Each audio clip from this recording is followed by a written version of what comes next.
Ste se kdaj vprašali, kakšen zvok izdaja obup, pomnožen z inženirskim genijem?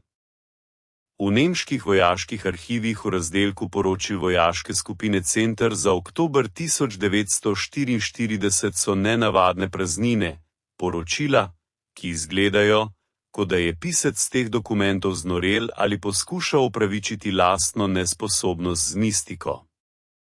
Tam so opisani boji, v katerih je Ehrmacht izgubil opremo zaradi ognja napadalnega letalstva, a nebo je bilo popolnoma jasno. Nobene oblačnosti, nobenega zvoka motorjev, le žvižg vetra in nenadni uničujoči udarci, ki so oklepna vozila spremenili v kup dimijočega sekovine. Nemška obveščevalna služba je poročala o pojavu novega skrivnega orožja pri Rusih, zemeljski lovec, tavanjuča smrt. Tako so imenovali ta fenomen v prestreženih radiogramih. A resnica je bila veliko bolj prozaična in zato še bolj neverjetna.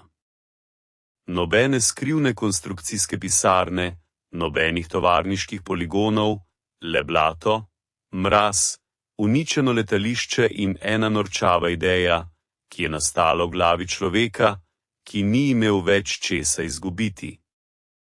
Danes bomo pometli prah s fascikla, na katerem je desetletja stal oznaka "Shrani večno", in poskusili rekonstruirati dogodke teh dni. Povedali vam bomo zgodbo o tem, kako je sovjetski vojak prisilil letenje, rojenega plaziti, in kako je običajen tovornjak, namenjen prevozu vreč moke, postal najstrašnejši nočni mora za nemško pehoto pod Moskvo. Ne pozabite pritisniti na všeč mi je in se naročiti, se bomo nadalje razkrili najtemnejše kotičke resnice. Pomagajte tudi drugim izvedeti več. Napišite komentarje, o čem bi še želeli izvedeti resnico. Oktober 1944. To je čas, ko je bila sama beseda upanje neprimerna. Nebo je bilo prežeto s svinčenimi oblaki, iz katerih je padal bodisi dež bodisi sneg, kar je ceste spremenilo v neprehodno blato. V tem blatu so se zatakovali tanki, konji in ljudje. Umik, ta strašna beseda je visela v zraku. Poldnevno letališče lovskega letalskega polka, izgubljeno nekje v gozdovih pod Kalininom, se je pripravljalo na evakuacijo, bolje rečeno, na beg. Ukaz je bil kratek: vse, kar ne more poleteti, zažgite. Vse, kar se ne da odpeljati, uničite. Sovražnik je bil 20 kilometrov stran in grmenje njegove umetnosti je že povzročalo, da so se stekla v preživelih vaških hišah tresla. Sredi tega kaosa, med bežečimi mehaniki in rjovenjem segrevanih motorjev, je stal napadalec Sil-2. Legendarni stroj, ki ga bodo kasneje poimenovali leteči tank. A ta letalo ni nikamor več letelo. Njegov trup je bil podoben cedilu. Podvozje je bilo zlomljeno. Olje je kapljalo kot črna kri na posušeno travo. Bil je mrtev. Ob letalu je stal višji seržant tehnične službe. Imejmo ga Aleksej, se v različnih nagradnih listih imena zmedo, priimek pa je pogosto zamegljen od časa in vlažnosti arhivskih kleti. Gledal je na letalo ne kot na kup kovine, temveč kot na umirajočega tovariša. Bolelo ga je. A še bolj ga je bolelo gledati na krila napadalca. Tam v obratnikih se je skrivala ogromna moč. 2 avtomatski puški vja 2 volkovjacev, kaliber 23 mm, mojstrovina orožarske misli. Tempo streljanja je 10 strelov na sekundo. Vsaka granata tehta 200 gramov in nosi v sebi tako količino kinetične energije, da je sposobna prebuditi lahki tank. Pustiti to sovražniku je nemogoče. Vzeti orožje v roke se ne morem. To orožje je ustvarjeno za zaščito in uničevanje z njim z lastnimi rokami se je zdelo kot izdaja. Aleksej je preusmeril pogled na edino transportno sredstvo, ki je ostalo na voljo njegovemu popravljalnemu oddelku. To je bil Gespov III. Stara dobra delovna mašina, lesena kabina, vezane plošče, okvir, ki je škripal ob vsakem neravnem terenu. 40 konjskih moči pod pokrovom. Smešno je reči, da je bila ta mašina zasnovana za mirno življenje, za prevoz kruha, pošte, drv. Bila je najbolj množična, najpreprostejša in najbolj brezobrambna mašina te vojne. In tu, na stičišču dveh resničnosti, nebeške moči in zemeljske slabosti, se je rodila ideja. Ideja je bila tako absurdna, da bi se vsak inženir, ki sedi v toplem kabinetu s logaritmično ravnilo, smejal v obraz. Aleksej se je odločil, da odstrani puško z letala in jo namesti na tovorno vozilo. Ustavimo se za trenutek in vključimo hladno logiko fizike. Puška VA-23 tehta 66 kilogramov. To ni toliko. Dva močna vojaka jo lahko dvigneta.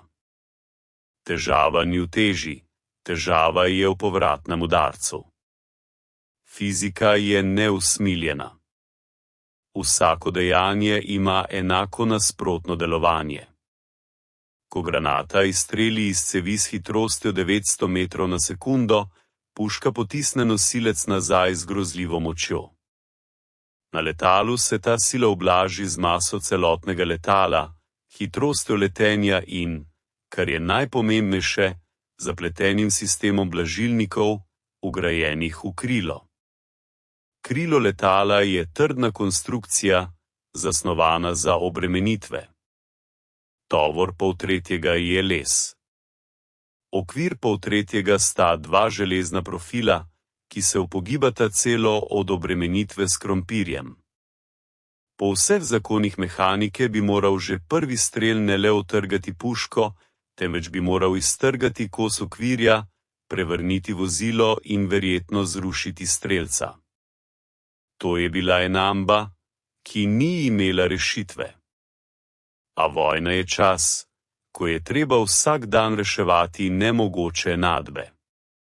Aleksej je pristopil k poveljniku bataljona letališkega vzdrževanja. Ta je imel sivo, utrujeno lice in je sežigal dokumente v železni posodi. Sodelavec je predstavil svojo idejo. Ne vemo natančno, kaj mu je odgovoril major. Malo verjetno je, da je to bila uradna leksika. Verjetneje je, da je zavrtel prst okoli templja. A druge izbire ni bilo. Vozil je primanjkovalo, orožja je primanjkovalo. Pred njimi je bila negotovost, za njimi pa napredujoči nemški tanki. Major je zamahnil z roko. Naredi, kar hočeš, samo ne oviraš evakuacije. In delo se je začelo. To ni bilo načrtovano predelovanje v tovarni. Bila je lahkomiselna improvizacija ob spremljavi oddaljenih eksplozij. Odstranitev puške z letala je bila zahtevna naloga, saj je bila trdno pritrjena. Vijaki so bili zarjaveli, dostop do sklopov pa otežen zaradi zvitega kovinskega ovoja. Delo je potekalo troje, Aleksej in dva mlada vojaka, nekdanja šolnika, ki sta puško videla le na slikah v vojaški šoli. Orodja je primanjkovalo. Uporabili so palice, kladiva, trofejna in ključavničarska orodja. Ko so dolg plenilnice končno osvobodili iz ujetništva krila in jo spustili na tla, se je zdela nesorazmerno ogromna. Bila je cev smrti, hladna in težka. Poleg je ležala poltovornjak, ki je ob tem orodju delovala kot igračka. Zdaj je prišlo do najtežjega dela, poročiti ti dve napravi. Preprosto odložiti top tovornjak ni bilo mogoče, saj bi ob prvem strelu odletel. Potrebno je bilo variti lafet. Ampak iz česa? Na letališču so ležali ostanki konstrukcij porušenega hangarja, rjavečih kotnikov, koščkov cevi. Iz te nesnage je Aleksej začel sestavljati konstrukcijo. Imeli so star acetilenski aparat in jeklenko s kisikom, v kateri je ostalo plina za nekaj ur dela. Varilec, starejši možakar z oslepljenimi očmi, je varil, ne da bi si slekel zaščitna očala, celo med odmori. Iskrice so padale na mokro travo, šumele, ugasnile. Varili so mizo, masivno, grobo piramido iz žlebov, ki so jo odločili variti neposredno na okvir tovornjaka. Zato je bilo treba izrezati luknje v lesenem dnu tovornjaka. To je bilo barbarstvo v odnosu do tehnike. Okvir tovornjaka se ne sme segrevati z varjenjem. Kovina se zmehča, izgubi trdnost. Ampak kdo je razmišljal o trdnosti kovine, ko je šlo za trdnost obrambe? Konstrukcija je postajala grda. Cev topa je štrlela nad kabino voznika, visela nad njo kot Damoklejev meč. Uradni del se je umikal globoko v tovorni prostor, vendar je ostal glavni problem – sprožilec. Na letalu 623 se upravlja z električnim pnevmatskim sprožilcem. Gumb na ročici za upravljanje v pilotski kabini pošlje signal. Stisnjen zrak odpre ventil, pride do strela. Na tovornjaku ni pnevmatskega sistema. Nima takšnega pritiska. Ni elektrike. Kako streljati? Aleksej je prišel na rešitev, vredno srednjeveških mojstrov. Mehanski sprožilec. Vrvica, prekrižana preko bloka in grob ročaj, varjen iz armaturne jekla. Da bi ustrelili, je bilo treba potegniti ta ročaj nase z vso močjo. K polnoči je bil pošast pripravljen. Izgledal je strašljivo. Umazan tovornjak z izrezanim tovorom, iz katerega je štrlela letalska puška. Da bi vsaj malo kompenzirali povratno moč in preprečili, da bi se vozilo prevrnilo, je Aleksej ukazal naložiti v tovorni prostor vse težko, kar so našli na letališču. Stari akumulatorji, vreče peska, s katerimi so zapolnili razpoke, rezervni trakovi od vlečnega vozila. Poltovornjak je padel, vzmeti so se upognile v nasprotno smer. Vozilo je postalo težko, okorno. Zdaj je lahko pospešilo največ do 40 km/h in to le navkreber. A postalo je artilerijska platforma. Ostalo je še naložiti to pošast. Trak zavija dve se polni zankami. V vsako zanko se vstavi granata. Trak je težak, vijugast. Strelivo je 150 granat. To bo zadoščalo za 15 sekund neprekinjenega streljanja. Ampak nihče pri zdravi pameti ne bo streljal z dolgimi rafali. Cev se bo pregrela in zablokirala. Streljati je treba kratko, po 3 do 4 strele. Aleksej je osebno polagal trak v škatlo, preverjal vsako kroglico. Napaka ni bila dovoljena. Zablokiranje, to je smrt. Nima bosta druge priložnosti. Če to potihne v boju, bodo ustreljeni z mitraljezi v minuti. Jutro 17. oktobra jih je pričakalo z gostim lepljivim meglenjem. Vidljivost je bila nič. To jim je ustrezalo. Nemška letalska sila ni mogla leteti. Kolona ostankov polka je začela gibanje. Spredaj so se pomikali preživeli cisterne, avtobusi s tabom, tovornjaki z opremo. Poltorka s topom je zaključila kolono. Vloga ariergarda je najzahtevnejša. Ti si ščit. Če te sovražnik ujame, mora sprejeti boj in umreti, da daš ostalim čas, da ubežejo. Aleksej se je usedel v korito k topu. Za volan se je usedel mlad voznik, vojak. Tresel se je ne od mraza, temveč od živčnega napetosti. Zavedal se je, da sedi v bombi z zakasnjenim delovanjem. Prvi kilometri so minevali mirno. Motor je naporno tulil, mletjuč blato. Top nad voznikovim glavom se je rahlo zibala, skripajoč z varjenimi šivi.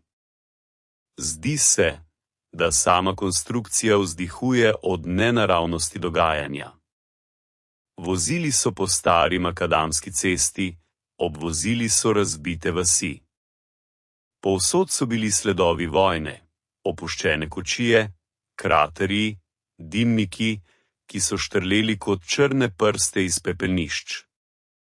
Tišina je bila zavajajoča. V tej tišini so se skrivali pogledi izvidnikov, šumenje radijskih valov, gibanje drugih gusenic. In ta trenutek je prišel. Točka brez povratka. Prišli so na križišče cest blizu majhne vasi, katere ime se že nihče ne spomni. Z desne strani iz gozda je priplavala siva masa, nemška motorizirana pešadija. Gibali so se po paralelnem tečaju, prehitevajoč sovjetsko kolono. Nemci so bili na oklepnih transportnih vozilih. Nizka, oglatih avtomobili, obteženi s kanistrami in zaboji. V njih so sedeli vojaki v strogo sivi uniformi, samozavestni, brezobzirni. Opazili so osameli ruski tovornjak, ki je zaostajal za svojimi. Zanje je to bila lahka tarča, cilj za trening. Sprednji oklepni transporter je obrnil mitraljez Magnezij 34 proti poltorki. Razdalja 400 metrov. Idealna razdalja za mitraljez. Nemški streljajnik se je verjetno smejal. Videli so leseno kabino, ki ne bi zaščitila niti pred vetrom, kaj šele pred kroglo. Videli so ljudi v koritu. Že je pritisnil na sprožilec. Traserji, kot ognjene vse, so se usmerili proti tovornjaku. Kroglice so zadele v bok, odbijajoč drobce. Voznik pa se je instinktivno upognil. Avto je zaniha. Aleksej v koritu se ni upognil. Ni imel časa. Vrtil je ročice za usmerjanje. Natančneje, ne ročice, ampak varjene ročke, ki so jih nadomestile. Mehanizem se je počasi obračal, s sunkovitimi gibi. Top je bil težak. Mazivo se je na mrazu zgostilo. V iskalnik je ujel preprosto ogrodje iz žice. Silhueta nemškega vozila.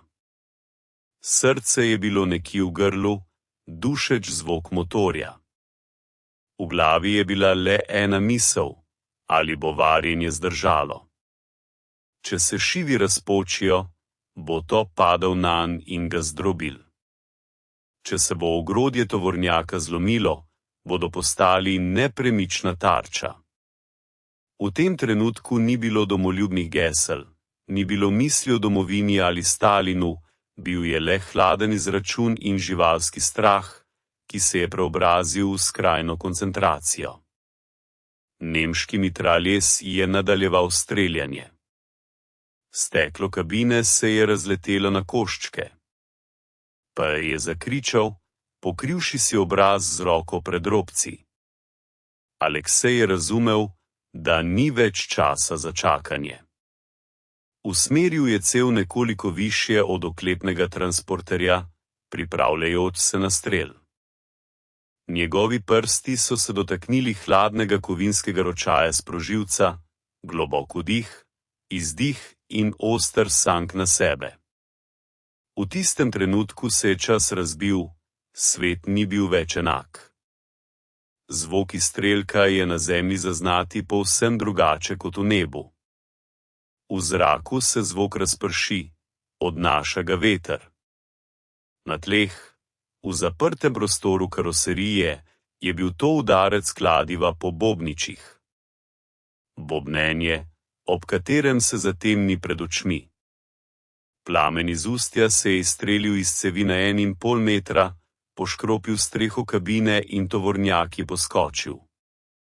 Da, poltona težka vozila, obtežena z balastom, so poskočila s prednjimi kolesi.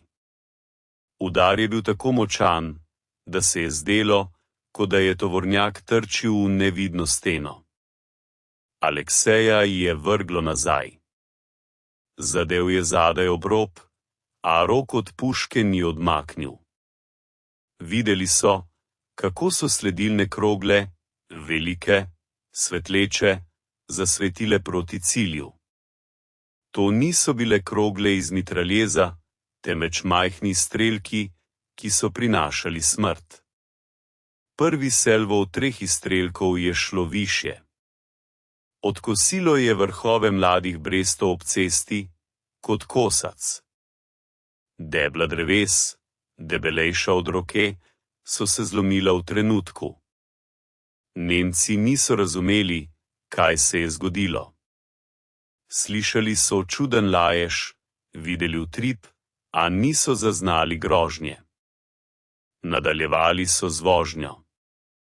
Aleksej je, zgrizelje zobe, potegnil puško navzdol.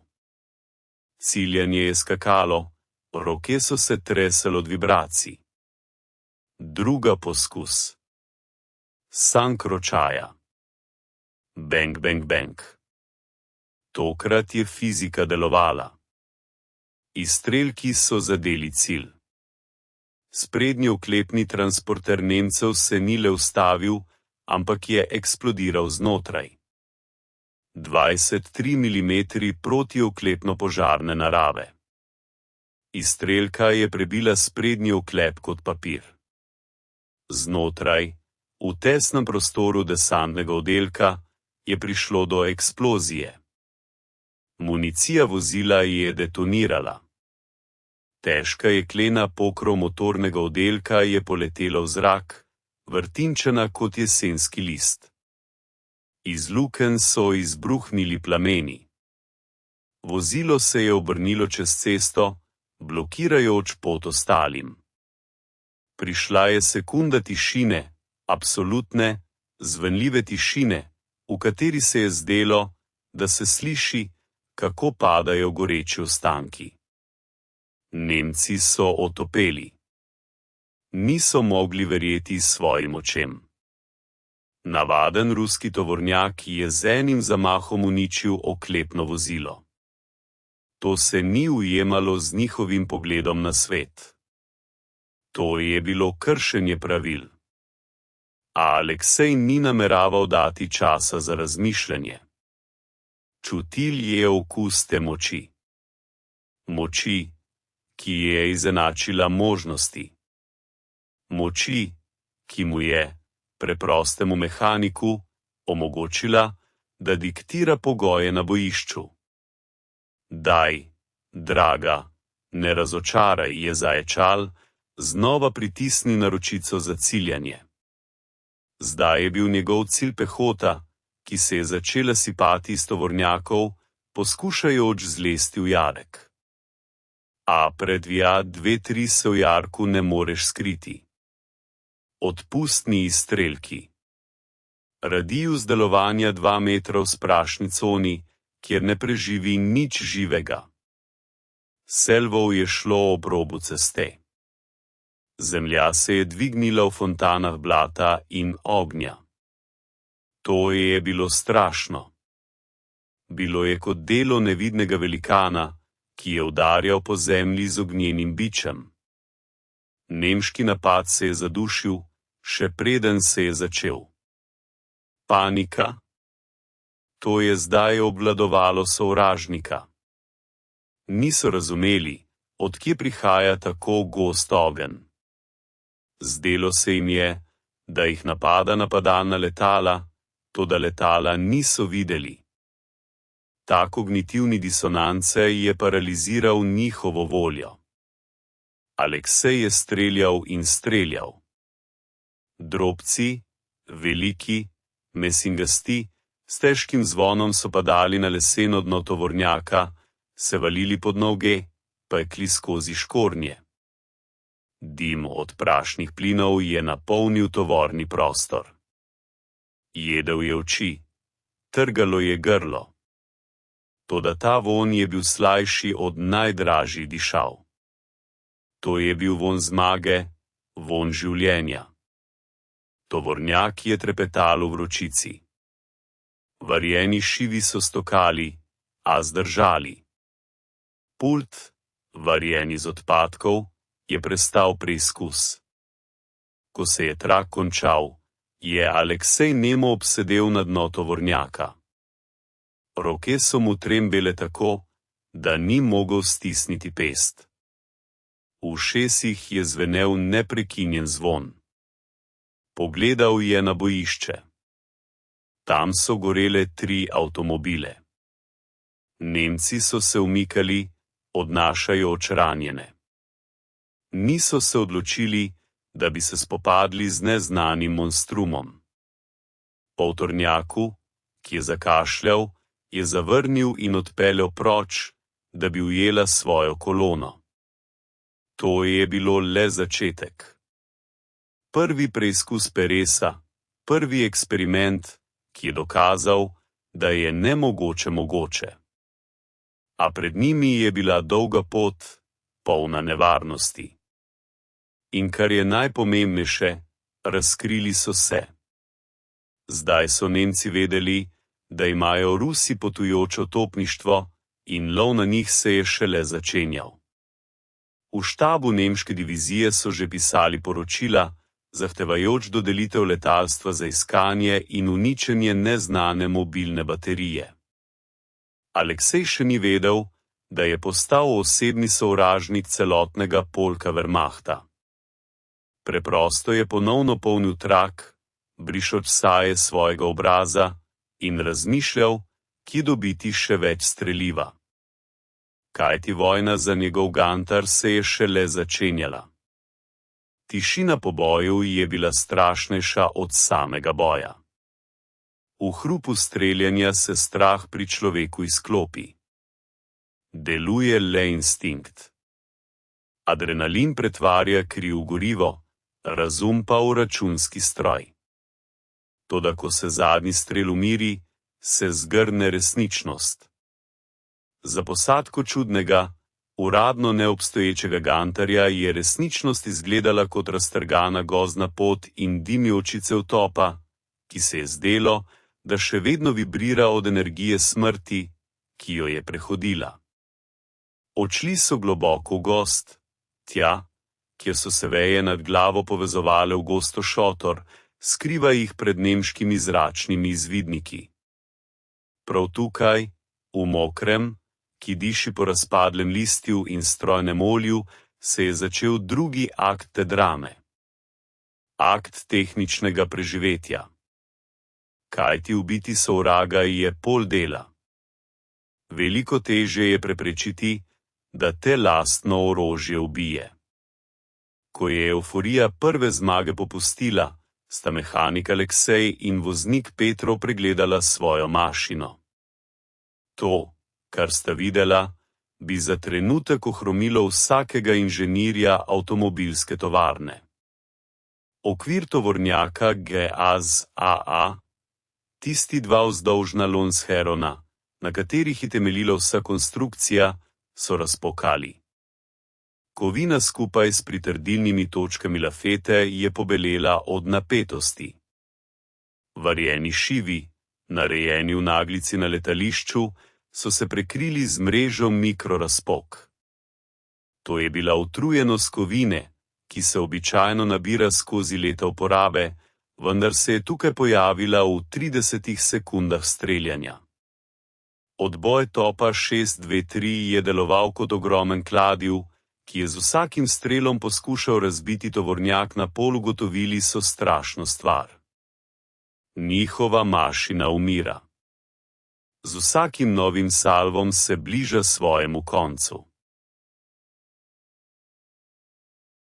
Naslednji krog bi lahko preprosto otrgal karoserijo in takrat bi težka vladna komponenta orožja vletela v kabino, pretvorila posadko v spomine. A ni bilo kam nazaj. Ni bilo popravljalnih delavnic, ni bilo rezervnih delov.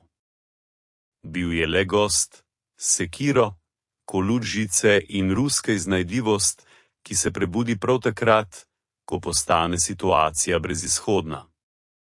Začeli so krepiti okvir z improviziranimi sredstvi, posekali so mlade hraste, jih obdelali in z žico povezali na kovinske nosilce, ustvarjajoč nekakšno oporo, kot pri zlomljeni nogi. Les bolje blaži vibracije kot jeklo. To je bil primitiven, divji, a genialen način. Spremenili so svoj avto v kompozitno konstrukcijo, kjer sta metal in les delovala v simbiozi. Zdaj je tovornjak izgledal še bolj groteskno, ovit v žico z izbočenimi hlodi, umazan, zakajen. To že ni bil prevoz. Bil je ranjen zver, povita, a pripravljena gristi nazaj. Medtem je nemška vojna mašinerija zagnala svoje zobnike.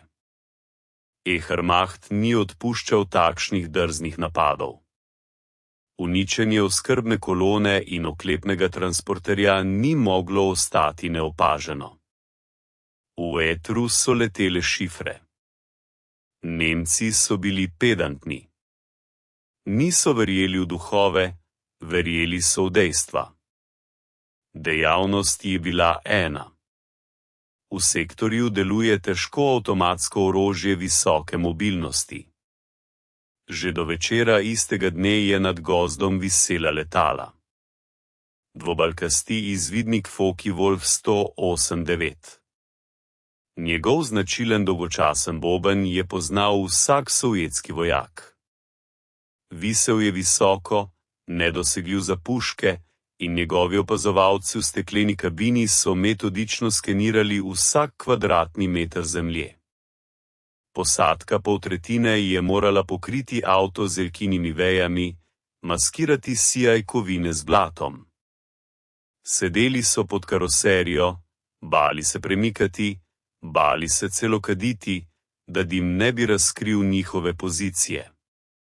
To je bila igra mačke in miši, kjer je bila miška tovornjak s puško, sposobno zrušiti mačko, če bi imela normalen protiletalski daljnogled.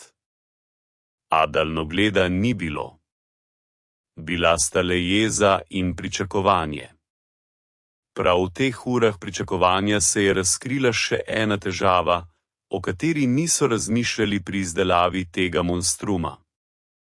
Strelivo. Letalska puška VIA-23. To je zelo požrešna zver. Hitrost streljanja 600 izstrelkov na minuto.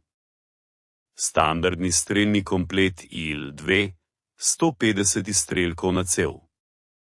V prvem boju so izstrelili skoraj vse.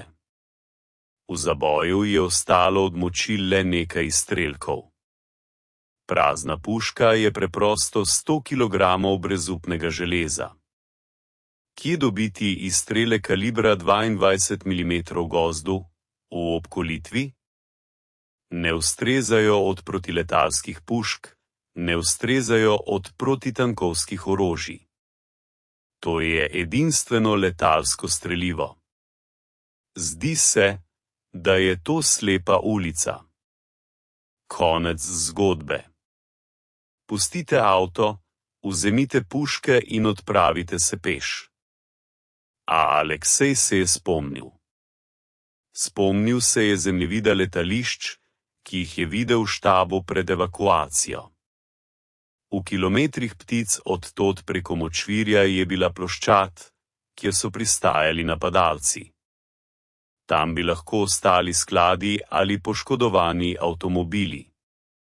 Odpravili so se na pot po noči brez žarometov, orientirajoč se le po komaj opaznem razpoku med vrhovi dreves, ki je označeval pot. Voznik Petrov je peljal avto dobesedno na slepo. Čutil je dimenzije ne z očmi, temveč s kožo in hrbtenjačo. Vsak koren, vsaka jama je povzročala bolečino v utrujenih rokah. Puška je škripala nad glavo, opominjajoč na svojo prisotnost. Ta škrip je postal njihov stalni spremljevalec, zvok njihove obsojenosti in upanja. Peljali so se čez ozemlje, ki je že formalno pripadalo Nemcem. Okoli njih so se v temi premikale tuje kolone, slišala se je tuja govorica. To je bilo surrealistično potovanje skozi plast sovražne vojske. Bili so kot virus, ki je prodrl telo sovražnika in se gibal po njegovih venah. Ko so prispeli do nekdanjega vzletno pristajalnega pasu, so zagledali prizor popolnega uničenja. Vratne jame, ostanki izgorelih letal, razkopane jarke. Nemci so že bili tukaj. Vse, kar je imelo vrednost, je bilo odpeljano ali razstreljeno. Upanje je izginjalo z vsakim minutam. Potikali so se med ruševinami, kot stalkerji, iščoč karkoli, kar bi spominjalo na cinkaste zaboje s strelivom. In sreča, to je kapriciozna dama, ki ima rada brezvestne, jim je nasmehnila. V oddaljenem kotu polja v grmovju je ležal prevrnjen tovornjak tehnične službe. Očitno je naletel na mini med umikom. Tovornjak je bil uničen, a pod šotorom so našli zaklade. Trakovi, dolgi, težki trakovi, natovorjeni z granatami z rumenimi in črnimi glavi, osovčno eksplozivnimi in protitankovnimi. Točno to, kar so potrebovali. Nalaganje streliva je bilo izjemno težko delo. Trakovi so tehtali desetine kilogramov. Morali so jih očistiti od blata, preveriti vsak člen, če bi pesek prišel v mehanizem puške, bi se zataknila. In v terenskih pogojih pregledovati avtomatiko volkova Jarceva, to je naloga za več urednik, vsako granato so obrisali s krpo, namočeno bencin, ki so ga črpali iz istega uničenega tovornjaka. Roke so se zmrzovale, prsti se niso upogibali, a so delali s fanatični vztrajnostjo. Razumeli so, da so ti kosi kovine njihovo življenje. Dokler puška strelja, obstajajo. Takoj, ko bo utihnila, se bodo spremenili v tarče. Ko so naložili poln tovornjak, so svojo poltovornjak spremenili v barutno sod en sam zadetek nenormalne krogle, en delček mine, in namesto avtomobila bo ostala krater premera 10 metrov. A strahu ni bilo več. Bilo je hladno razumevanje tveganja. Medtem ko so se ukvarjali s trakovi, se je zgodilo tisto, česar so se bali. Opazili so jih ne iz zraka, temveč iz tal. Skupina nemških motociklistov, ki je izvajala izvijanje terena, je pripeljala na rob letališča. 3 motocikle BMW s prikolicami, na katerih so bile nameščene mitraljeze. Nemci so zagledali silhueto tovornjaka in ljudi, ki so se ukvarjali s tovorom. Reakcija je bila trenutna. Motocikli so se pognali naprej, razpršeni v ventilatorju. Mitraljezi so odprli ogenj. Tracerji so se razsuli okoli poltovornjaka, izkričijo iz ostankov hangarja. Aleksej je bil v tovornjaku. Še ni uspel naložiti traku v sprejemnik puške. Sekunde so odločale vse. Pokrov sprejemnika je bil odprt. Mehanizem je bil razkriven. Če bi zdaj potegnil zaklep, ne da bi zaprl pokrov, bi bil izkrivljen. Petrov v kabini je že zagnal motor. Motor je zagrmel, a je avto ostal na mestu. Kolesa so se vrtela v blatu. Ne bomo odšli, je preletelo skozi misli. Motociklisti so se hitro približevali 100 metrov, 80, 50. Želeli so zajeti posadko živo ali pa jih preprosto ustreliti od blizu. Aleksej je deloval avtomatsko. Zaprl je pokrov sprejemnika, ga udaril s pestjo, da se je zaskočitev zaslišala. Ročica za ponovno polnjenje na 623 zahteva ogromno truda. V zraku se ponovna polnitev izvaja s pnevmatiko na tleh, s kladivom, ki se vstavi v posebne utore in s sunkom celotnega telesa. Aleksej je vtaknil kladivo, se oprl z nogami ob rob in potegnil nase, pri tem si je strgal kožo slani. Mehanizem je zarežal, ko je prvi projektil pristal v nabojniku. Ni se trudil meriti skozi okvir. Motocikli so bili preblizu. Bliskali so pred njegovimi očmi. Preprosto je obrnil cev proti najbližjemu zvoku motorja in pritisnil na sprožilec. Rob odstreljanja je pogoltnil vse. Prvi projektil je udaril tla pred sprednjim kolesom motocikla. Eksplozivni val in delci so naredili tisto, česar krogla ne bi mogla. Motocikel je prevrnil v zraku skupaj s posadko. Voziček je bil otrgan in zmetan na stran. Drugi motociklist, ko je to videl, je nenadoma zavil, poskušajoč uiti iz linije ognja. Toda Aleksej je že ujel ritem. Usmerjal je cev, predvidevajoč gibanje. Kratek refel, 3 projektili. Eden od njih je zadel neposredno v rezervoar motocikla. Blisk je bil tako svetel, da je za sekundo osvetlil vse polje. Ognjeni žog se je valil po travi. Tretji motociklist, ko je razumel, da je napad na brezobramni tovornjak postal pretep, se je obrnil in pritisnil plin do konca, poskušajoč pobegniti v gozd. Aleksej bi ga lahko spustil, vendar je razumel, da če ta Nemec pobegne, bo poročal koordinate. Povedal bo, da so Rusi tu, na starem letališču. Čez pol ure bo tu minometna baterija. Priča se ne sme spustiti. To je kruta logika vojne. Aleksej je obrnil puško. Cilj se je umikal. Zanka med kraterji. Razdalja 200–300. Zadev je težko. Projektil leti po nagnjeni poti, skoraj po ravni črti. Aleksej je dal dolg refel, v ventilatorju pokrivajoč sektor, kamor je odhajal sovražnik. Projektili so eksplodirali, lomili grmovje in dvigali fontane zemlje. Nekje tam, v temi, se je zaslišal škrip metal in tišina. Motor je utihnil. Stali so sredi polja, oviti v dim smodnika. Ušesih so jim tako žvenketalo, da niso slišali lastnega krika. Aleksej je obrisal kri, ki je tekla iz nosu. Rezultat kontuzije zaradi bližnjega streljanja. Vibracija in udarni val od lastne puške so počasi ubijali njihove organizme. Žile so počile, ušesne bobnice so se raztegnile. Postajali so invalidi z vsako bitko, celo brez ran od sovražnika.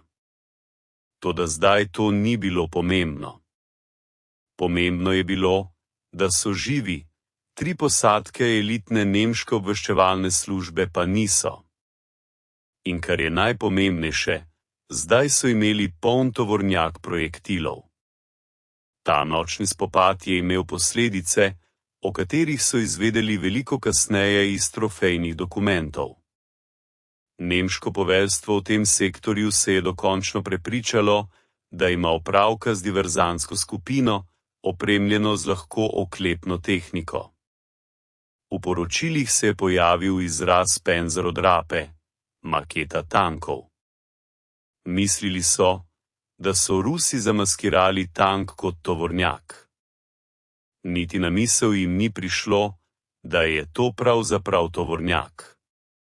Ta napaka v oceni nasprotnika je posadki Alekseja dala še nekaj dni prednosti. Nemci so se pripravljali s protitankovskimi sredstvi, postavljali so puške PaK-38, minirali so ceste s težkimi minomi, lahka poltovornjak, ki se je lahko premikal, je prečkala mesta, kjer bi se tank ustavil ali eksplodiral. Peljal se je po gati, po gozdnih potkah, po ledu zamrznjenih potokov. Toda govorice so se širile tudi na drugo stran fronta. V obkoljenih enotah so med partizani začeli šepetati o čudomobilu in o Katjuši za enega človeka. In seveda so se našli posnemovalci. Zgodovina je ohranila tragičen dogodek, ki se je zgodil v sosednjem okrožju. Skupina borcev, navdihnjena z govoricami ali pa morda prišla do iste ideje samostojno, je poskusila ponoviti konstrukcijo. Našli so razbit LG-3 s puško Švak. To je tudi močno orožje 20 mm. Postavili so ga na ZIS-5, zdel se je močnejši, trdnejši od poltovornjaka. Moral bi bolje delovati. A niso upoštevali podrobnosti pritrjevanja. Preprosto so pritrdili lafet z vijaki na leseno dno karoserije, ne da bi ga povezali z ogrodjem. Pri prvem bojnem poskusu, ko so poskušali obstreliti nemško kolono, so zakoni fizike prevzeli nadzor. Odklon je iztrgal kos tal skupaj s puško. Orožje se je prevrnilo nazaj v karoserijo in še naprej streljalo. Nepovabljen ogenj je raznesel kabino lastnega tovornjaka, ubil voznika in komandirja. Vozilo je izgubilo nadzor in se zrušilo v sovražnika. Nemci, ki so prišli do mesta nesreče, dolgo niso mogli razumeti, kaj se je zgodilo, zakaj so Rusi uničili sami sebe na tako nenavaden način. Ta primer prikazuje, kako tanka je bila meja med genialnostjo in samomorom. Aleksej in njegova ekipa so se balansirali na tej ostrini britve ne zahvaljujoč inženirskim izračunom, temveč zaradi neke zverinske občutljivosti na mehaniko. Čutili so kovino. Razumeli so, kje je treba okrepiti in kje oslabiti, da bi konstrukcija dihala, a se ne bi zlomila. Vrnimo se k našim junakom.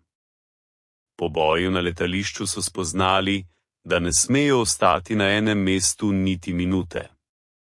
Taktika udari in beži je postala njihova edina priložnost.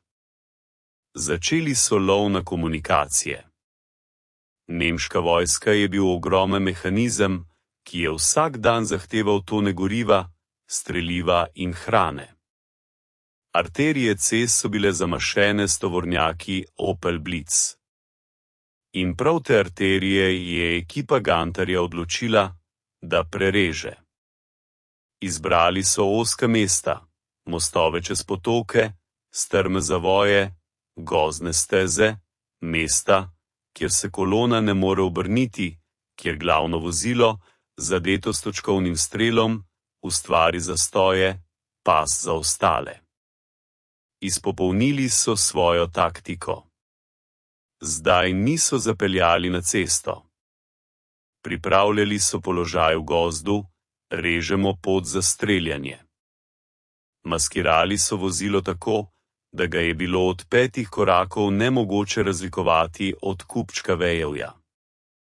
Čakali so ure v mrazu v mokrih oblačilih, dokler se ni pojavila dostojna tarča.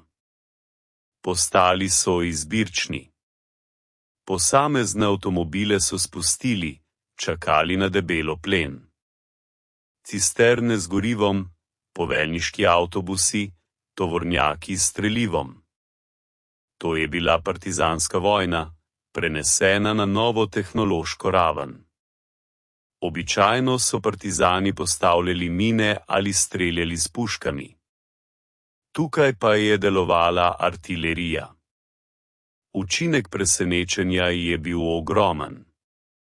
Nemci so se navadili, da je v zaledju varno, da je največ, kar lahko pričakujejo, avtomatska refole iz grmovja.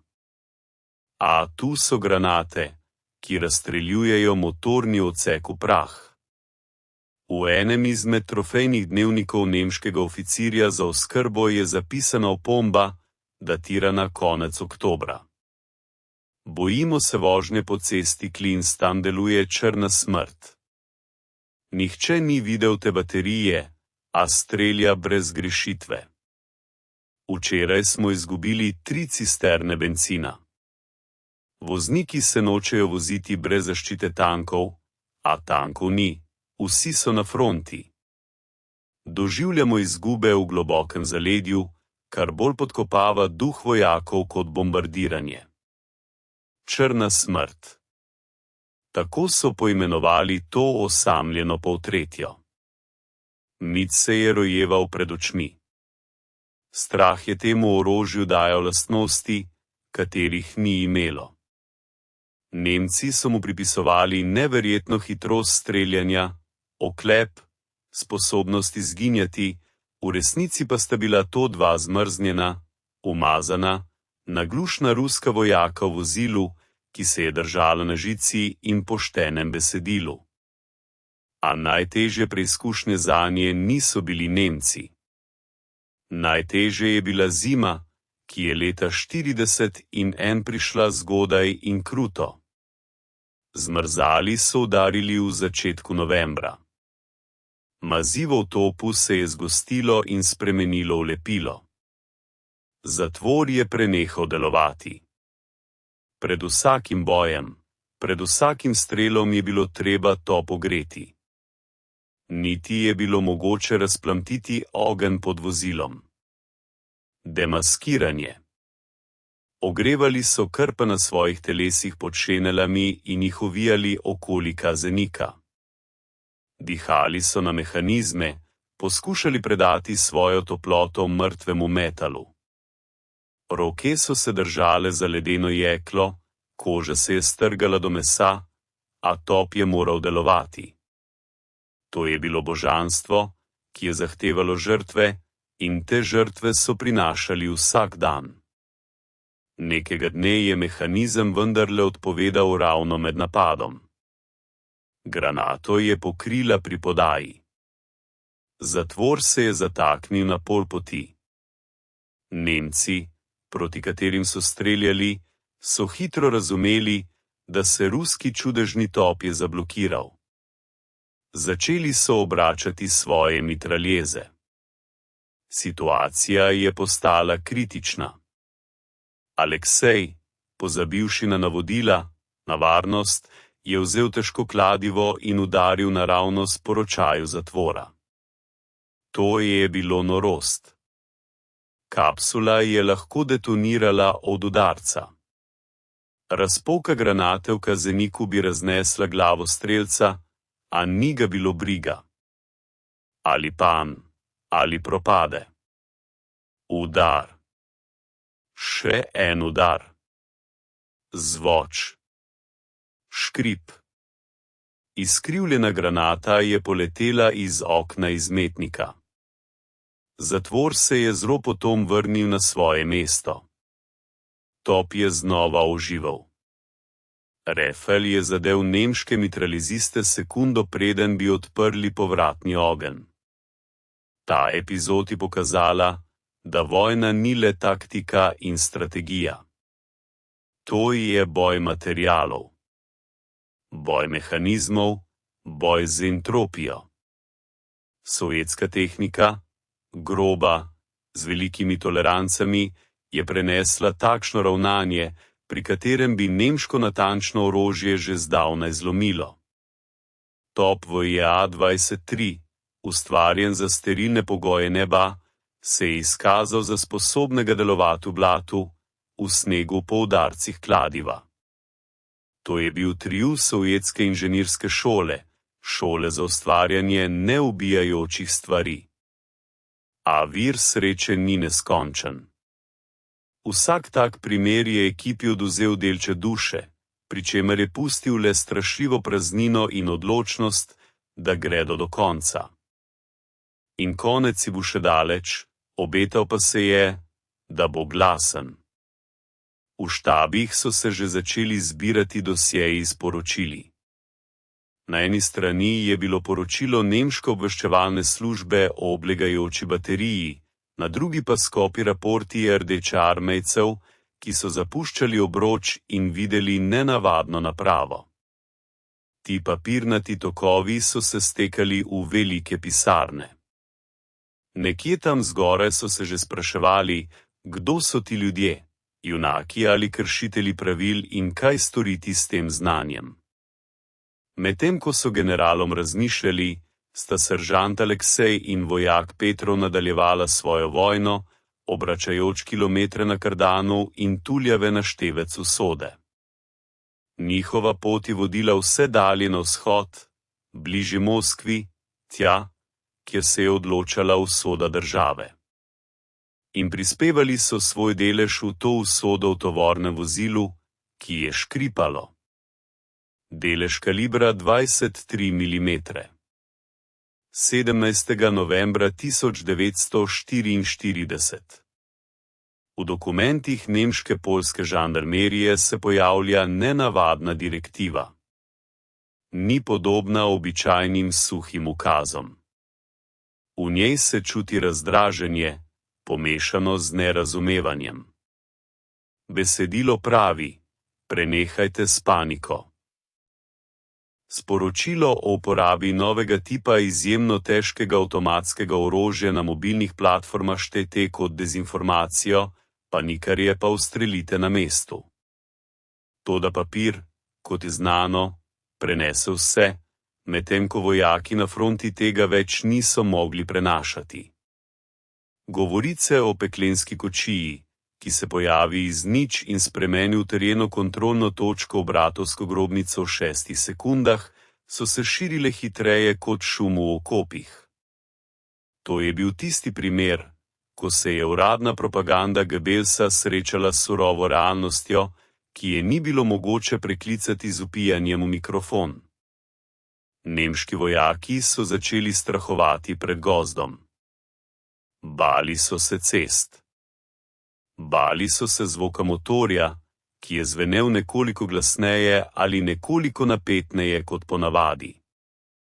Psihotični strah. To je bilo drugo orožje, ki ga je nenamerno ustvarila posadka našega tovornjaka. Prvo je bila puška. Drugo je postal strah, ki je ohromil voljo sovražnika še pred prvim strelom. A vrnimo se v kabino našega tovornjaka. Tam ni bilo prostora za triumf. Bilo je hladno, tesno in je smrdel po smrti. Posadka mehanika Alekseja in voznika Petrova se je spremenila v enoten organizem, ki je zrasel z vozilom. Prenehali so biti ljudje v običajnem pomenu besede. Postali so del mehanizma. Njihove roke so bile črne od olja in saj, ki so se vžgale v kožo zavedno. Njihova obraza sta bila ozebla. Spali so po 2 uri na dan, stisnjeni drug ob drugega v kabini, pokriti z oljnato krpo, ker v plinu AA ni bilo konstrukcije za ogrevanje. Toplota je prihajala le iz motorja in to, dokler je deloval. Ugasniti motor ni bilo mogoče. Pri 30 stopinjah mraza se je olje v 20 minutah spremenilo v bitumen. Če se motor ohladi, sta mrtva. Znova ga zagnati s krivim zaganjenikom iz izčrpanih ljudi preprosto ni bilo dovolj moči. Zato je motor deloval neprekinjeno, požiral dragoceni bencin, ki ga je ostajalo vedno manj. Premikali so se na vzhod, poskušali so najti frontno črto, ki je tiste dni spominjala na plastenje pajt. Kje so naši, kje so tujci, ni vedel niti sam Gospod Bog, če bi gledal ta zasneženi pekel. Vstopili so v območje tako imenovane ničije zemlje. To je strašno mesto. Tukaj ni zakonov. Tu lahko ubijajo tako ene kot druge. Tu gorijo vasi, po cestah pa tavajo obupane ženske in otroci. In prav tu, v vasi z nedolžnim imenom Jablonjevka, so Nemci postavili past. To ni bilo naključno srečanje. To je bila načrtovana lov. Nemški kapitan, poveljnik čete za uničevanje tankov, je sklenil končati z legendami. Bil je pragmatik. Preučil je taktiko ruskega fantoma in razumel algoritem. Tovornjak vedno napade z boka ali flanka, uporablja gozdne poti in se umakne nazaj v goščavo. Kapitan je ukazal, naj zaprejo izhode iz Jablonjevke z zamaskiranimi protitankovskimi orožji PAK 36. Lahke hitrostrelske puške, ki so jih vojaki Ehrmachta poimenovali udarci. Proti tanku T-34 so bile neuporabne, vendar smrtonosne proti lesenemu tovornjaku. En izstrelek kalibra 37 mm in od pol-tretjine ostanejo le goreči drobci. V središču vasi so Nemci pustili vabo. 3 novejše tovornjake Opel z odprtimi bokovi, domnevno natovorjene z zaboji s projektili. V resnici so bili zaboji prazni, znotraj pa so sedeli strelci. Naša posadka je nasedla. Lakota in pomanjkanje goriva zameglita pozornost. Videli so debelo tarčo s hriba. 3 tovornjake brez zaščite. Lahka plena. Petrov je pritisnil na plin. Pol-tretjina, ki je škripala s svojim ranjenim telesom, se je peljala navzdol proti vasi. Aleksej je v tovoru snedel zaščito z orožja. Preveril je trak. Ostalo je okoli 70 izstrelkov. To bi moralo biti več kot dovolj. Vstopili so na Vaško ulico. Tiho, pretiho. Ni psa, ki bi lajkal, ni škripanja snega pod čevlji, le veter je udarjal po oknih praznih hiš. Intuicija, tisto šesto čut, ki se na vojni razvija hitreje kot pogojni refleksi, je zavpila Alekseju, da je to past. Udaril je s pestjo po strehi kabine. Signal za ustavitev. A bilo je prepozno. S podstrešja zadnje hiše je zagrmel mitraljes Magnezij 44. Znana pila Hitlerja. Hitrost streljanja 1,00 strelov na minuto. Serija je preletela po pokrovu poltretjine, iskrice so letele. Hladilnik je brizgnil s paro. Para je ovila vetrobransko steklo. Petrov je instinktivno pritisnil na zavoro. Avto je zdrsnil na ledu in se postavil bočno, tako da je blokiral ozko ulico. In takrat se je pokrov zaprl. Z obeh koncev ulice so iz zamaskirani skedenj zapeljale nemške puške. Bile so 100 metrov oddaljene. Zgrešiti ni bilo mogoče. Sekunda. Točno toliko časa loči življenje od smrti. Nemški artileristi so vrteli ročice na vodki. Videli so cilj kot na dlani. Ruski tovornjak, ki stoji bočno, nemočen, dimi s paro. To je bil strel. A niso upoštevali enega. Niso upoštevali reakcije puške v Džul 2-3.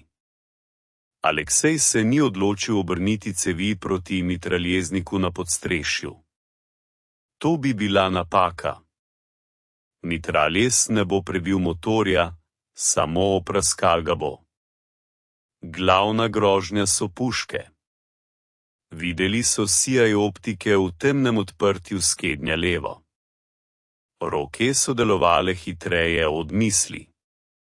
Zagrabitev za ročaj in težka cev, ki tehta skoraj 100 kilogramov, skupaj s podstavkom, se je obrnila levo.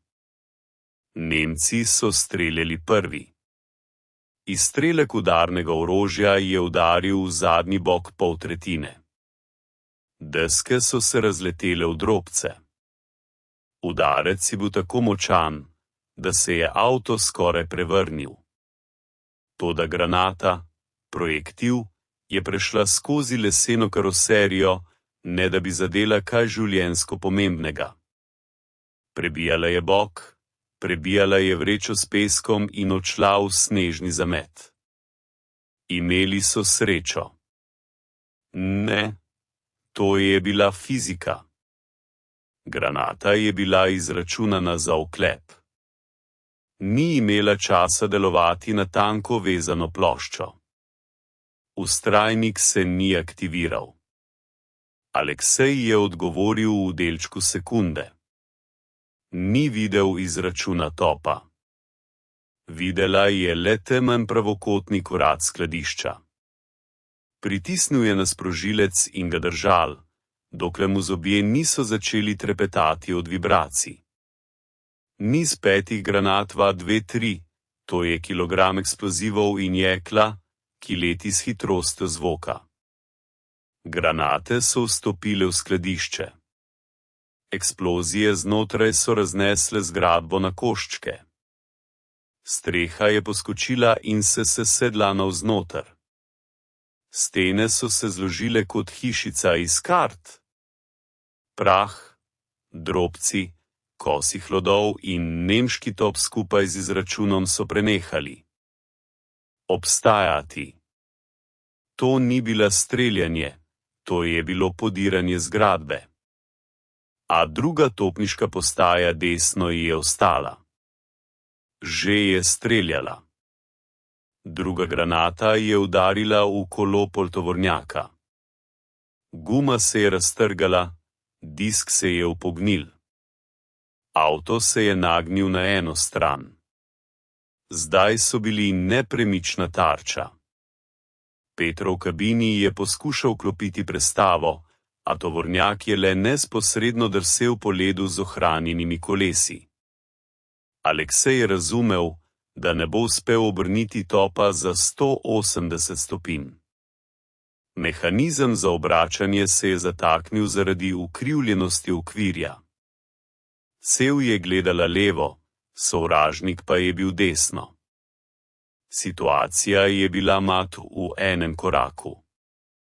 In takrat se je zgodilo to, kar bodo kasneje zgodovinarji imenovali tehnično anomalijo, priče pa čudež. Petrov, ko je spoznal, da so ujeti, je naredil edino, kar je lahko. Vključil je nazaj in dodal plin.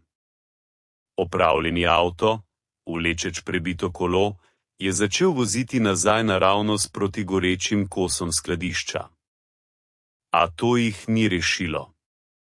Aleksej, ki je videl, da se cel topa naslanja na kotu opečne hiše, ki je ovirala pogled na drugi top, je sprejel nore odločitve. Odločil se je streljati skozi hišo. Letalski top 623 prebija 25 mm oklepa. Opečna zidava v poltretjem opečnem zidu zanj ni ovira. Aleksej je usmeril cev naravnost na steno stanovanjske hiše, za katero se je skrival drugi nemški račun. Razdalja 10 metrov. To je bilo samomor. Odlomki opeke lahko ubijejo strelca. A izbire ni bilo.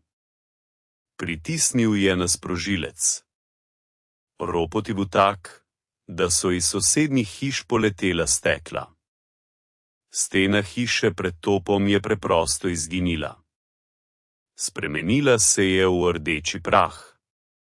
Granate so prebile zgradbo do konca, izleteli z druge strani in pokrile drugi nemški top, račun katerega sploh ni pričakoval udarca iz gluhe stene.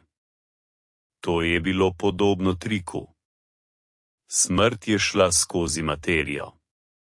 Nemci so bili uničeni z odlomki svojega zavetja in ostanki granat, ki so, ko so prešle skozi opeko, postale šrapnel. Vas je padla v kaos. Strelci na tovornjakih mamilih, ko so videli, da so njihovi glavni kozi ranjeni, so odprli neurejen ogenj. A Aleksej je že vstopil za nos. Obrnil je top na trg. 3 kratke refejli, 3 eksplozije. Nemški tovornjaki so zagoreli kot bakle. Rezervoarji so eksplodirali, osvetljujoč ulico z ognjenim plamenom. Zdaj je bilo treba oditi. A kako?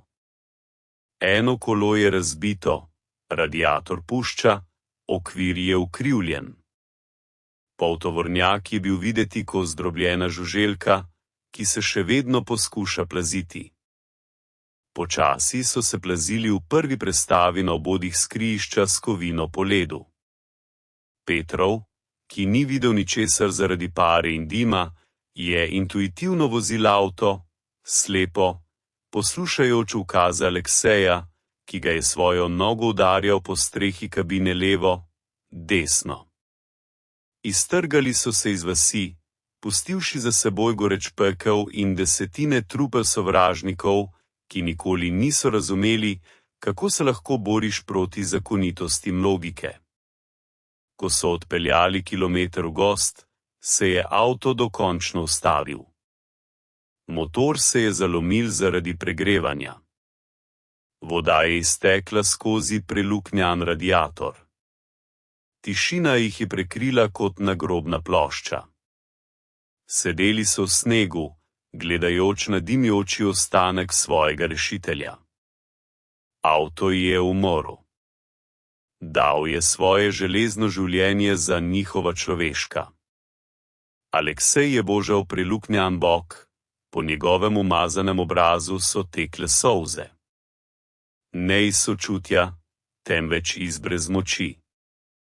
Bili so sredi sovražnikovega zaledja s težkim topom na mrtvem avtu v 20 stopinjah mraza, brez povezave, brez hrane in zdaj še brez nog.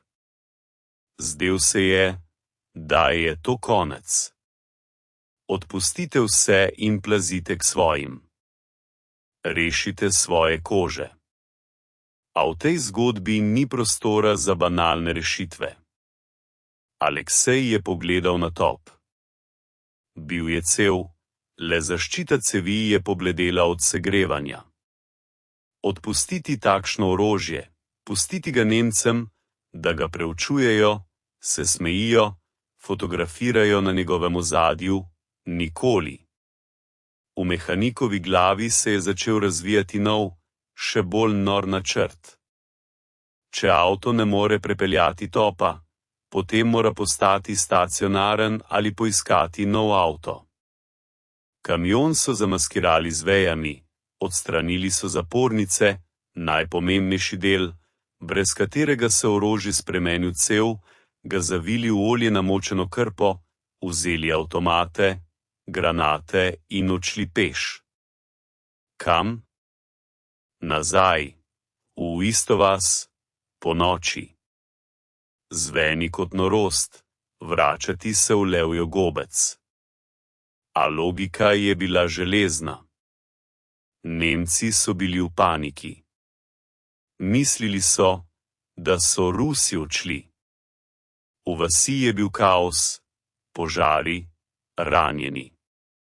Nihče ni pričakoval, da se bosta dva Rusa vrnila peš, da bi ukradla prevoz. Približali so se vasi Jablonevka po 2 urah. Vas je še vedno gorela. Nemci so tekli, gasili tehniko, nalagali ranjene. Varovanje je bilo, a je gledalo gost, pričakujoč napad tankov ali partizanov. Nihče ni gledal pod noge v jarke. Aleksej in Petrov sta se plazila po otočnem jarku do pasu v ledeni blatu. Njihov cilj je bil nemški pologosenikni traktor SDK z 1-0, ki je stal pred poveljniško hišo. Močan avto, prehoden, zanesljiv in, kar je najpomembneje, imel je vlečno kljuko. Operacija kraje je trajala 3 minute. Petrov, ki je pred vojno delal kot traktorist, se je spoznal z vsakršno tehniko. Neslišno je vstopil v kabino traktorja. Ključev ni bilo, a zaklepi vojaške tehnike so primitivni. 2 žica poveži in končano. Medtem je Aleksej onesposobil stražarja. Brez streljanja, s nožem, tiho, kot senca. Ni bil vojak posebnih enot, bil je mehanik. A vojna uči hitro. Hropenje Nemca, telo v snegu, skok v tovornjak. Motor je zavrel. Nemci so se obrnili, a je bilo prepozno. Traktor se je utrgal s kraja, zrušil ograjo in zbežal v temo. Za njim so leteli krogi, a so samo zadeli po oklepu. Bil je pljunek v obraz vsemu Ehrmachtu. Ne le, da so uničili zasedo, ukradli so traktor pred nosom. Čez 20 minut so bili pri svoji zapuščeni polutorki. In tukaj se začne najzanimivejše. Tehnična pornografija, če želite. Niso prestavili topa na traktor. To bi trajalo dolgo. Potreben je bil žerjav. Naredili so preprosteje. Priključili so mrtvo polutorko na vleko. Traktor jo je vlekel kot prikolico. Top v tovoru polutorke je zdaj gledal nazaj. Imeli so vlak smrti. Traktor vleče, prikolica strelja. To ni bila več samohodka, bila je točka 20. stoletja. Nova težava, mraz. V odprtem tovoru traktorja pri hitrosti 40 km/h je veter prebadal do kosti. Oblačila so bila mokra po plazenju v jarku. Hipertermija, to je tih morilec. Najprej te trese, potem ti postane toplo in želiš spati. Če zaspiš, se ne zbudiš. Petrov za volanom traktorja se je udarjal po licih, da ne bi izgubili zavesti. Aleksej v tovoru prikolice, nekdanji polutorki, je poskušal popraviti sistem hlajenja topa. Zasipal je luknje v koži s snegom. Sneg se je talil in spreminjal v paro. Do jutra so prispeli do velike reke. Verjetno je bila to Lama ali Šoša. Most je bil raznesen. Led je izgledal nezanesljivo. Črne odprtine so se kadile na mrazu, a na drugi strani so bili svojci. Videli so dim poljskih kuhinj, slišali so rusko govorico. Do rešitve 200 metrov. Toda teh 200 metrov je bila smrtonosna past. Če led ne bo zdržal teže prikolice, so se odločili tvegati. Odpnili so polutorko.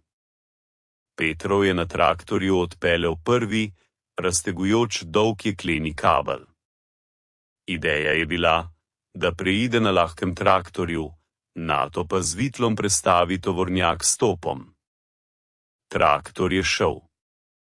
Led je pokal, se upogibal, voda je pritekala ven. Petrov je vozil z odprtimi vrati, pripravljen skočiti v vsakem trenutku. Vsakih 10 metrov je bila večnost. Ko je prispel do obale, se je Aleksej prekrižal, čeprav je bil komsomolec. Zdaj so vlekli top. Kabel se je napel, zazvenel je kot struna. Mrtvi tovornjak se je nerad pomikal iz ledu. Bil je težji od traktorja zaradi balasta. Na sredini reke se je zgodilo grozno. Zadnja kolesa polutorke so padla v razpoko. Avto se je postavil na zadnje kolo. Cev topa se je uprla v nebo. Aleksej, ki je ostal na obali, da bi nadzoroval postopek, je otrpnil. Če kabel poči, bo top šel pod vodo zavedno. Konec zgodbe. Petrov na tisti strani je pritisnil na plin. Gosenice traktorja so grizle zmrznjeno zemljo, iskra je letele. Motor je zavijal na najvišjih obratih. Kabel je pela. Zdelo se je, da bo zdaj raztrgal zrak in obglavil koga. Tovornjak je počasi, v sunkih, strašnim škripanjem začel priti iz ledenega ujetništva. Voda je pritekala v tovor, zalivala granate, a se je plazil. To je bila zmaga sovjetskega jekla nad nemškim ledom. Ko so se kolesa dotaknila obale, so že prihajali rdeče armejci. Gledali so to prizor s odprtimi usti. Nemški traktor skriži na bokih vleče iz reke razbit sovjetski tovornjak, iz katerega štrli letalski top. Surrealizem. Slika Salvadora Dalija v dekoracijah velike domovinske vojne. Do njih je pritekel poručnik s pištolo v roki. Kdo ste? Roke v zrak. Petrov, zataknjeno, je prišel iz kabine, črn, strašen, podoben ostalim mrtvecem, in je zaječal.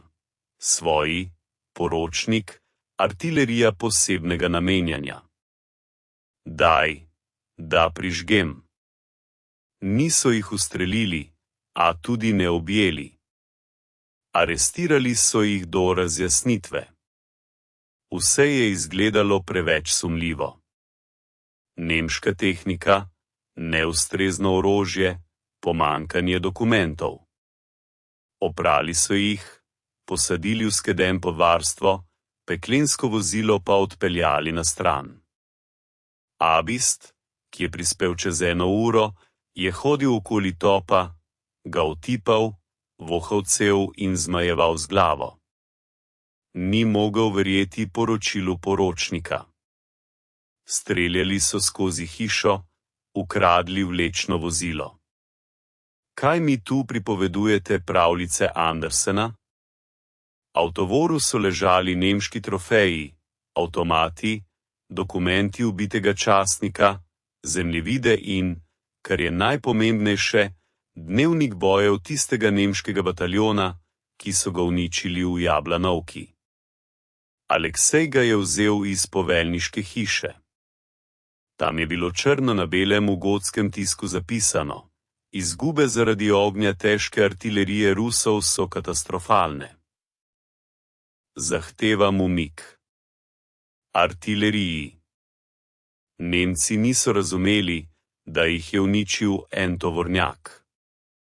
To je bil trenutek resnice. Posebni, ko je prebral prevod, je pogledal na dva podhranjenega, ki sta sedela v kotu skednja, s povsem drugimi očmi.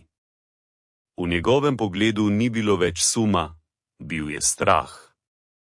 Strah pred tem, česa je sposoben ruski človek, zadlačen v kot. Nahraniti, je rekel spremljevalcu, in dati 100 gramov alkohola. Ne, 200. In mehanika k meni. Pisali bomo poročilo v poveljstvo armade.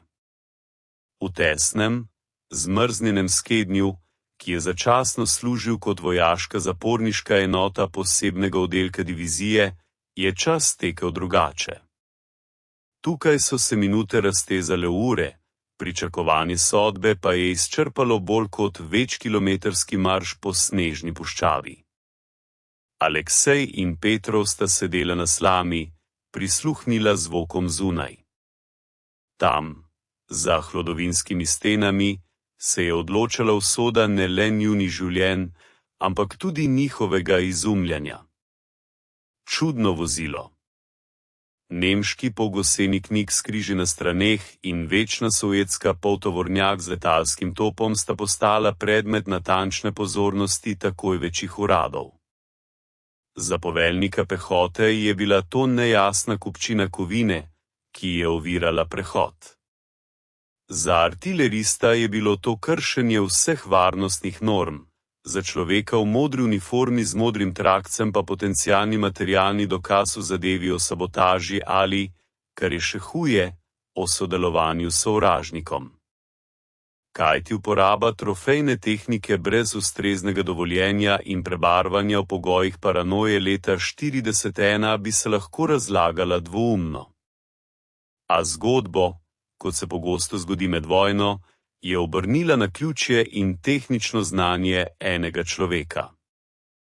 V poveljstvo polka je prispel inženir pukovnik iz uprave za oborožitve fronte. Njegova naloga je bila inšpicirati stanje artilerijskih divizionov. A govorice o samohodni protiletalski topnički, potegnjeni iz reke, so prišle tudi do njega. Zahteval je, da mu pokažejo vozilo. Ogled je potekal na istem bregu, kjer je stala tehnika. Pukovnik, starejši človek z inteligentnim obrazom in debelimi stekli očal, je dolgo hodil okoli poltovornjaka. On je dotikal varjenih spojev, negotov zmajeval z glavo, ko je gledal na lesene obloge, pritrjene s šico na okvirju. Vlekel se je v tovorni prostor, pregledal državno lastnino topa 623 in preveril doma narejen sprožilni mehanizem. Asobist, ki je stal ob njem, je čakal na odločitev, pripravljen v vsakem trenutku izdati naročilo za aretacijo konstruktorjev zaradi uničenja državne lastnine. Vendar je polkovnik, ko je skočil sneg, nepričakovano slekel rokavico in plosknil po ledenem cevi topa. Videla je tisto, česar drugi niso opazili. Videla je ne obrtno izdelavo, temveč prototip. Rešitev problema mobilnosti in težkega orožja. V razmerah, ko so tovarne šele evakuirale na vzhod in je proizvodnja standardnih samohodk padla na nič, je bila ta etažerka edina rešitev. Zahteval je, da privedejo posadko. Pogovor je bil kratek in izključno tehničen. Brez politike. Polkovnika je zanimalo le eno: kako se obnaša podvozje pri streljanju strani, kako poteka hlajenje, kakšna je izstrelitev cevi. Aleksej je odgovarjal jasno z jezikom številk in mehanike. Pred seboj ni videl sodnika, temveč kolega. In ta dialog dveh tehnikov je rešil posadko pred tribunalom. Namesto strelskega zidu jih je čakalo novo navodilo. Izdali so jim uradni dokument, mandat. V njem je bilo zapisano, da je ta enota eksperimentalni vzorec mobilne ognjene točke in se nahaja v operativnem podrejenju štaba vojske. To je bila zaščitna listina, a skupaj s papirjem je prišel tudi ukaz, da se premaknejo na tanko nevarno smer v območju Volokolamskega šosa, tam, kjer so se Nemci podili proti Moskvi in kjer je bilo vsako orožje na teži zlata.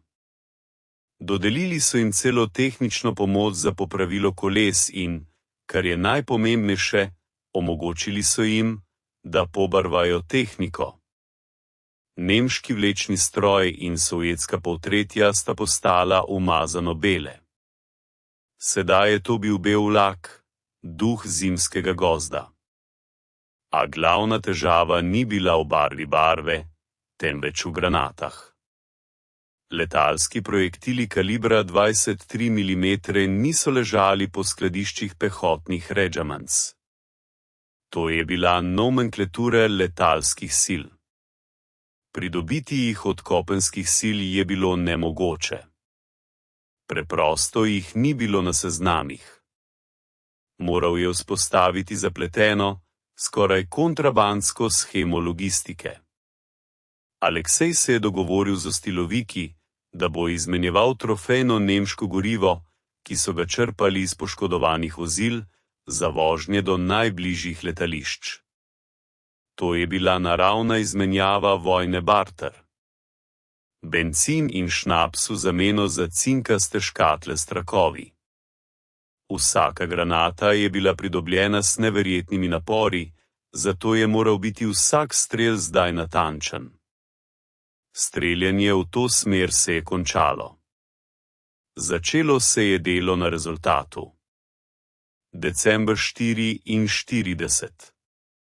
Bitka za Moskvo se je vstopila v odločilno fazo. Zmrzali so do takšnih vrednosti, da je bil kovina krhka kot steklo. Udarec bojka bi lahko razbil kapsulo, ne da bi ga omenil. Guma na kolesih nemškega vozila se je trdila in odpadala v kosih. V teh razmerah je posadka Gantarja dobila edinstveno nalogo, ki je običajna artilerija ni mogla izpolniti. Nemci, ki so se utrdili v vaseh, so kamnite zgradbe, cerkve, šole in opečnate hiše pretvorili v dolgotrajne ognjene točke. Izruvati jih od tam z lahkim topom 45 je bilo težko. Granata ni prebijala debelih zidov. Havbice so streljale po trgih, uničevale vse okoli, a pogosto niso zadenali konkretnega okna z mitraljezom. Tanke so se zapletle v globokem snegu in postale lahko tarča. Potrebna je bila skalpel. Orodje, sposobno z razdalje 1 kilometra položiti eksplozivno granato na tanko odprtino. Njihov cilj je bila vodna stolpnica na obrobju železniške postaje.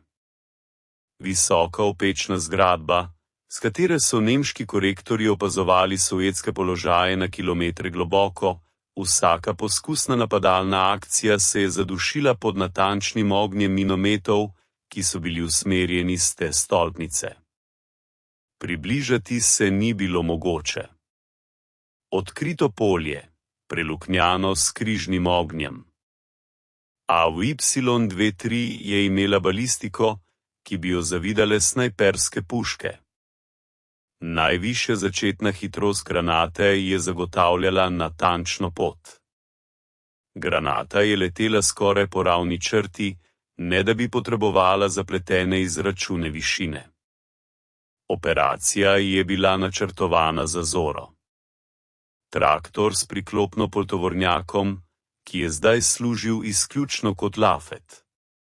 Motor so odstranili, da bi zmanjšali težo in ga spremenili v pravi priklop. Odpeljali so se na položaj čez zamrznjeno močvirje. Led je pokal pod gusenicami, a je zdržal. Prišli so do topa v gozdu, v 1/3 kilometru od stolpnice. Vidljivost je bila idealna. Mrzel zrak je bil prozoren kot kristal. V daljnogledu je Aleksej videl siluet opazovalcev na zgornji ploščadi stolpnice. Počutili so se popolnoma varne. Do sovjetskih jarkov je bilo daleč, topništvo je molčalo. Priprava na strel zdaj je vzela več časa. Da bi kompenzirali pomanjkanje teže motorja v poltovornjaku in preprečili njegovo prevračanje, so na okvir zvarili posebne naslone, ki so se zasadili v zmrznjeno zemljo. Poleg tega so tovorno posteljo dodatno obtežili z ledenimi bloki, izrezanimi iz močvirja. To je bilo poceni in učinkovito. Aleksej je zasedel mesto strelca. Zdaj je imel optični daljnogled, trofejni, odstranjen z nemškega protitankovskega topa in domače prilagojen zračno orožje. Mreža daljnogleda ni ustrezala balistiki, a je mehanik že prilagodil, poznal je popravke na pamet. Prvi strel je bil merilni, enojni. Suh pok je raztrgal tišino jutra. Granata je udarila v opečno zidavo malo pod zgornjo ploščadjo. Oblak rdečega prahu. Premalo. Nemci na stolpnici so se začeli gneteti, a niso razumeli, od kod je prišlo. Zvok strela se je odmeval v ejhu gozda. Aleksej je vnesel popravek. Mikrogibanje ročice. Drugi strel. Neposreden zadetek v ograjo ploščadi. Eden od opazovalcev je izginil v oblaku eksplozije. A glavni cilj niso bili ljudje. Glavni cilj je bila oprema in sama možnost opazovanja. Zdaj, ko je bilo merilo ujeto, se je začelo sistematično delo na uničenju. Top 623 je prešel v samodejni način. Serija 5 granat. Vse 5 granat je padlo v zgornji del stolpnice. Opeka, stara zidava 19. stoletja, ni zdržala udarcev eksplozivnih granat s takšno kinetiko. Vsaka eksplozija je izrezala kos zida velikosti nogometne žoge. Stolpnica je začela izginjati pred očmi. Opore strehe so bile prekinjene. Zgornji del zgradbe se je nagnil in z gromkim ropotom zrušil navzdol, seboj pa odnesel opremo, antene in ostanke iz računa. Nemci so odprli povratni ogenj iz minometov, vendar so streljali po praznih površinah. Ne vidijoč cilja, se beli vlak že umikal. Petrov je zagnal vlečni stroj. Aleksej je potegnil zatič izpod stavek. Čez 2 minuti sta se že raztopila v gozdu, pustivši so vraga ugibati, kaj je to bilo. Snelna puška kalibra 23 mm. Nov tank. Učinkovitost te taktike se je potrdila še istega dne. Naša pehota je uspela zavzeti postajo z minimalnimi izgubami, saj je bila korekcija ognja nasprotnika motena. Vendar je imela vsaka taka zmaga svojo ceno. Tehnični vir topa se je zmanjševal. Cev, zasnovana za hlajenje zrakom, ki prihaja pri hitrosti 300 km/h, se je na tleh takoj pregrela. Narezi znotraj cevi so se obrabili, Natančnost je padla. Po 500 izstrelkih so granate začele leteti kot likalniki, premetavajoč se v zraku. To je zmanjšalo prebojnost in natančnost. Aleksej je to opazil, ko je poskušal zadeti nemški oklepni avtomobil in videl, da granate odbijajo od oklepa, udarjajoč ob bok. Orožje je staralo. Potrebovalo je splošno popravilo, zamenjavo cevi. Nareditev tega v gozdu je bila nemogoča. Potrebni so bili tovarniški pogoji, specialna orodja. Do sredine decembra je postala situacija s tehničnim materialom kritična. Avtomatika je začela delovati nepravilno, ne zaradi umazanije, temveč zaradi obrabe delov. Vratne vzmeti so se spustile. Ekstraktor je prenehal zanesljivo izmetavati tulce. Vsaka druga serija se je končala z zagozditvijo.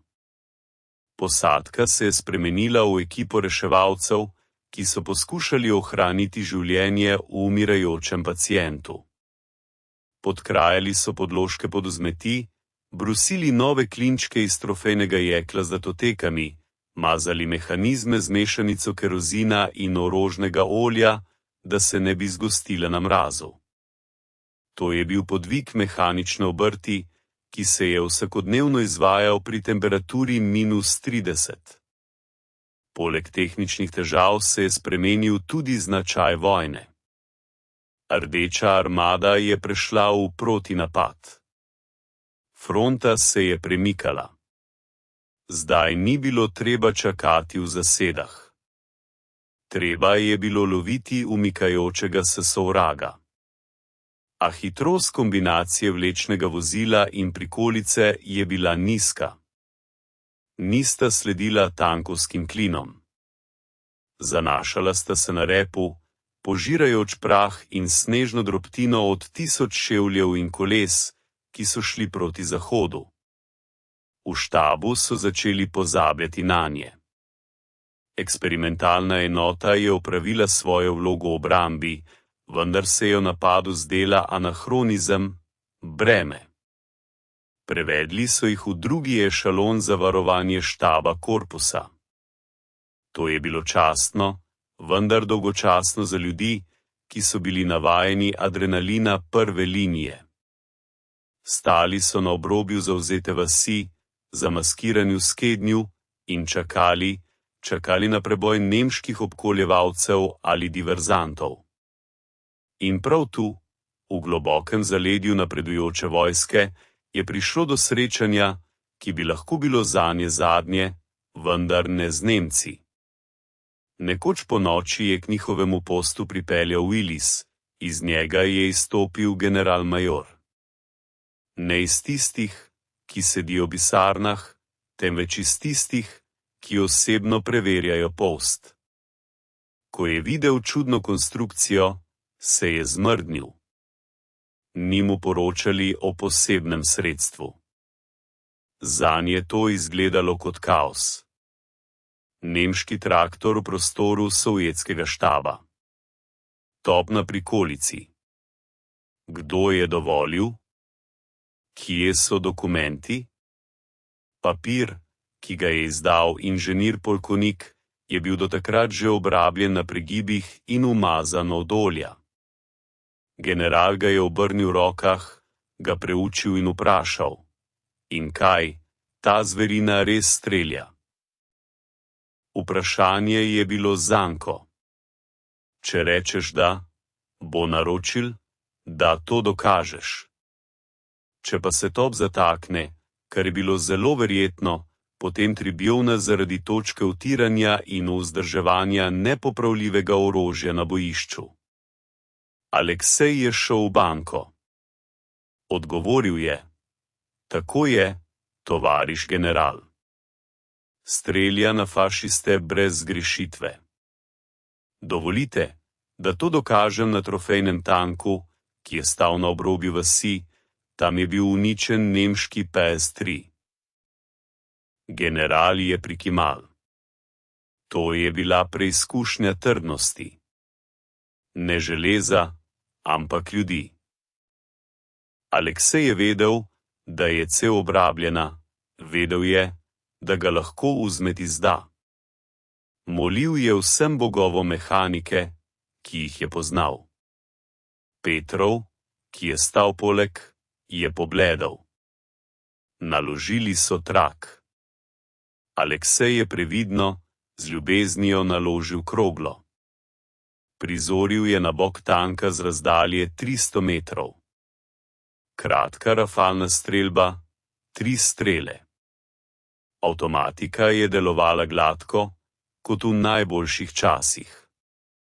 Očitno je mraz nekoliko stisnil kovino, izločil prostore.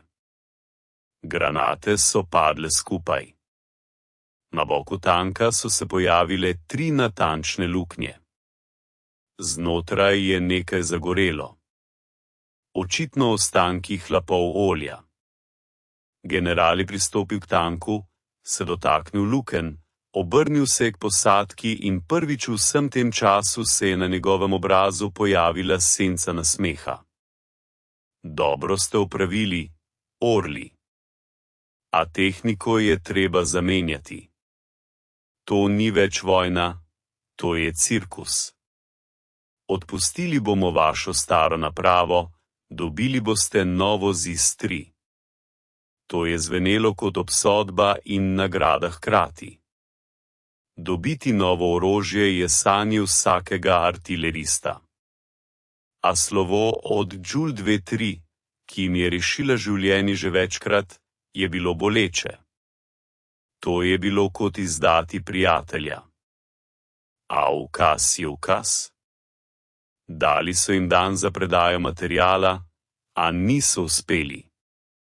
Usoda je poskrbela za nekaj drugega. Zjutraj naslednjega dne so Nemci izvedli obupno poskus preboja iz obroča. Skupina 3 samohodnih topov in pehote je prišla neposredno v štab korpusa. Varovanje je bilo zlomljeno. Tanka pri štabu ni bilo. Edini težki argument je ostal, obrabljen, a živ top Alekseja in Petrova. General, ki jih je včeraj hotel prerazporediti, je zdaj kričal v telefonsko slušalko, zahtevajoč pomoč, ki ni mogla priti pravočasno. Aleksej in Petrov sta razumela, da je to njuna zadnja bitka na tem vozilu, in odločila sta se, da bo ta bitka vredna legende. Izvalila sta svojo spojko neposredno naproti nemški oborožitvi. Proti sprednji oklepni armaturi nemških napadalnih pušk je bilo njihovo orožje nemočno. 23 mm ne bo prebodilo 50 mm jekla. A šturmoviki so imeli šibke točke, optične naprave, gusenice in pehoto, ki je šla za oklepom. Bitka se je začela na razdalji 400 metrov. Nemške napadalne puške, nizki nevarni plenilci, so se plazili po snežnem polju. Aleksej je odprl ogenj. Ni streljal spredaj, streljal je po gusenicah. Prvi refelj je zrušil verigo glave vozila, šturm je zavrtel, izpostavil bok. Drugi refelj je prebil ta bok do konca. Strelivo se ni detoniralo, a posadka je očitno bila zadeta z delci, saj je vozilo obstalo. Preostali 2 samohodki sta obrnili svoja orožja proti drzljivemu tovornjaku. Granata nemškega topa kalibra 75 mm je preletela nad glavo Alekseja, ga oblila z vročino. Nadaljeval je s streljanjem. Ceviva 2-3 so se zaradi vročine do rdeče razgrele. Pokrov se je kadil. Mazivo je gorelo.